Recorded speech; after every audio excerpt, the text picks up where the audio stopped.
Isitoshe, na hapa ndipo penye kichekesho cha tume hii ya George Kazi.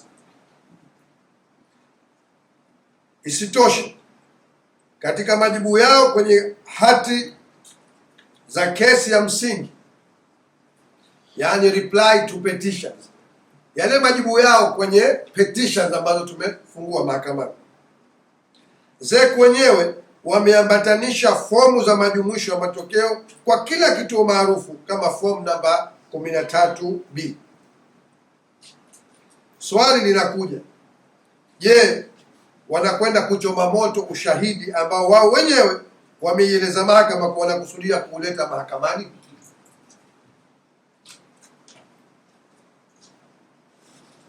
Ndio mambo ya ubabaishaji na kutokujitambua yanapokuwa. Wao katika reply to petitions wenyewe wametaja hizo nyaraka wanataka kwenda kuziharibu kwamba ni sehemu ya ushahidi wao, ni fomu namba 13B. Sasa leo unatangaza unakwenda kuziteketeza, kuziharibu.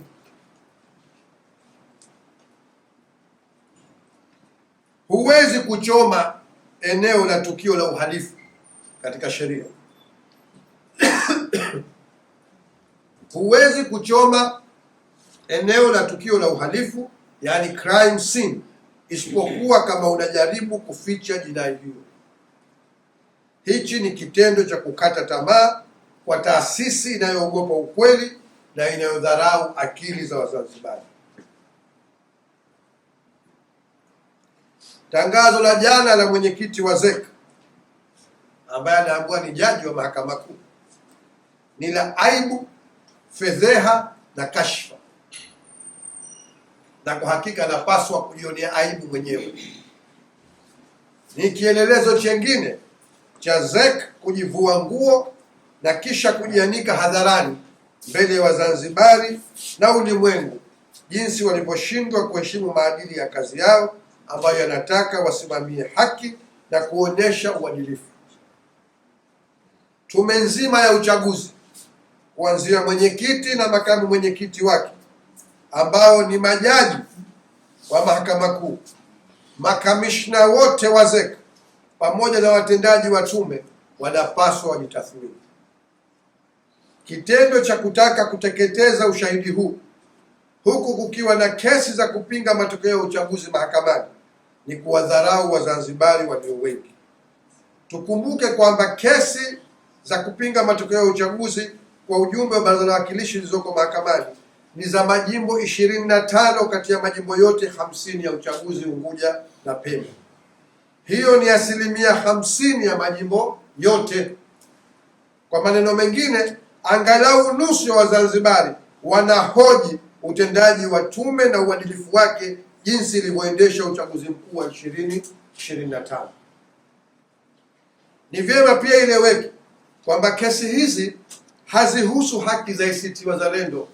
Wajua nchi hii imevurugwa na kuharibiwa sana. Kila jambo linavikwa nguo ya kisiasa, na kisiasa kwa maana ya vyama. Unapokuwa na kesi election petition, si ya chama, hata kama aliyefungua ni mgombea wa chama, wapiga kura wa chama kwa mfano, ni kesi inayohusu haki za kiraia, ni kesi inayohusu haki za wananchi.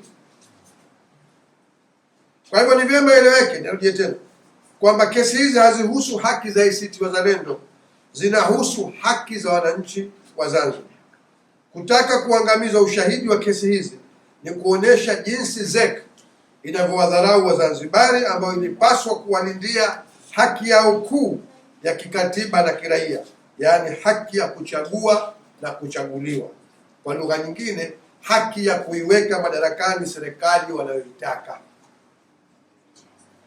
Kwa tangazo la jana, ZEC wamewadharau Wazanzibari kwa kudhani kuwa akitaja kifungu cha sheria ndio watakuwa wamefunika dhamira yao ovu na mchezo wao mchafu, na kwamba Wazanzibari hawana akili za kung'amua hili.